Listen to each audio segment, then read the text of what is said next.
Ce test, il est passé chaque jour dans tous les centres du sommeil du monde. Il tient en 8 questions, il prend 2 minutes, et à la fin, tu auras un chiffre entre 0 et 24 qui dit quelque chose de très précis sur ton état. Prends de quoi noter, ou compte sur tes doigts, on le fait ensemble, maintenant. Mais d'abord, une précision qui change tout. Ce test s'appelle l'échelle de somnolence d'Epworth. Il a été créé en 1991 par le docteur Murray Jones à l'hôpital d'Epworth à Melbourne, en Australie. Et depuis, il s'est imposé comme la référence mondiale. Ce qu'il mesure, ce n'est pas ta fatigue, c'est ta somnolence. Et la différence est fondamentale. La fatigue, c'est cette sensation d'épuisement qui te donne envie de te reposer. La somnolence, c'est ta propension réelle à t'endormir quand tu n'es plus stimulé. Tu peux être épuisé sans jamais t'assoupir. Et tu peux t'endormir partout sans te sentir particulièrement fatigué. Ce sont deux choses différentes, et c'est la seconde qui intéresse les médecins. Voici la règle. Pour chacune des 8 situations que je vais te donner, tu te notes de 0 à 3. 0. Aucune chance de somnoler. 1. Faible chance de t'endormir. 2. Chance moyenne. 3. Forte chance de t'endormir. Et si tu n'as pas vécu la situation récemment, imagine simplement comment elle t'affecterait. C'est ce que demande le protocole officiel. C'est parti. Situation numéro 1. Assis en train de lire.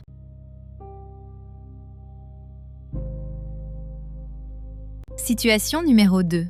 En train de regarder la télévision.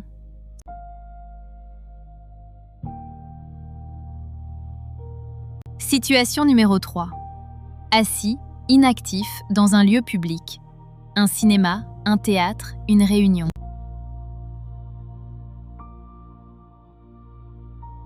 Situation numéro 4. Comme passager dans une voiture, sur un trajet d'1 heure sans arrêt.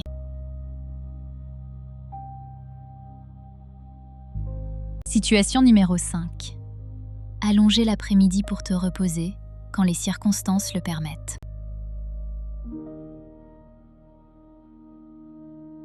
Situation numéro 6. Assis, en train de parler à quelqu'un.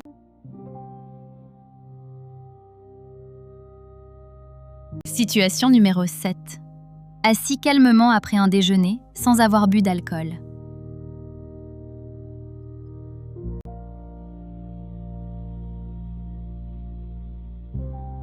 Situation numéro 8, la dernière. Dans une voiture immobilisée depuis quelques minutes. Un feu rouge, un embouteillage.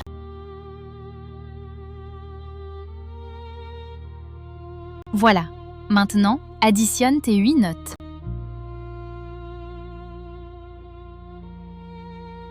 Ton total est forcément compris entre 0 et 24. Et voici ce qu'il signifie. Situé entre 0 et 7, ta somnolence diurne est dans la normale. Ton sommeil te permet de récupérer correctement, rien d'inquiétant de ce côté-là.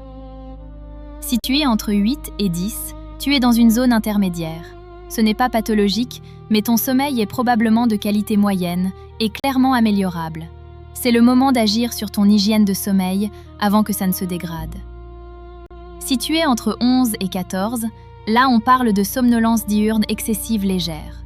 Ce seuil de 11 est le seuil officiel retenu par la littérature médicale.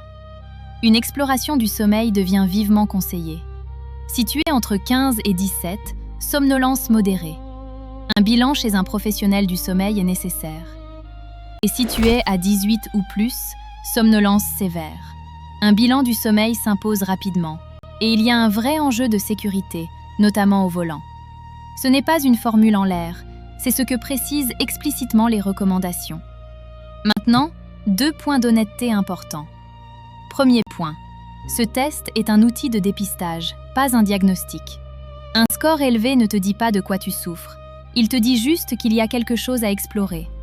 Ça peut être une simple dette de sommeil accumulée, ça peut aussi être une apnée du sommeil, un syndrome des jambes sans repos ou autre chose. Seul un professionnel peut trancher, en général avec un examen du sommeil comme une polygraphie. Deuxième point, et c'est important, un score normal n'élimine pas tout.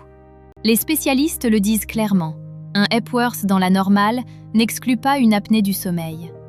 Si tu ronfles fort, si ton conjoint remarque des pauses respiratoires, si tu te réveilles avec des maux de tête, Parle-en à ton médecin même avec un score bas. Alors, qu'est-ce que tu fais de ton résultat? Si tu es sous 8, tu maintiens. Continue ce que tu fais, ça fonctionne.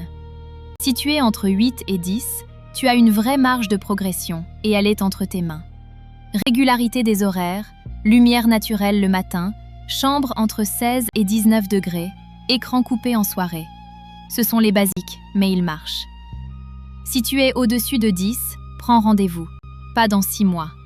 Une somnolence diurne excessive qui dure, ça se traite, et souvent bien. Ne reste pas avec ça. Toi, tu as eu combien? Dis-le en commentaire, ça m'intéresse vraiment de voir la répartition. Et si tu as été surpris par ton score, dis-le aussi. À très vite sur Hypno & Co.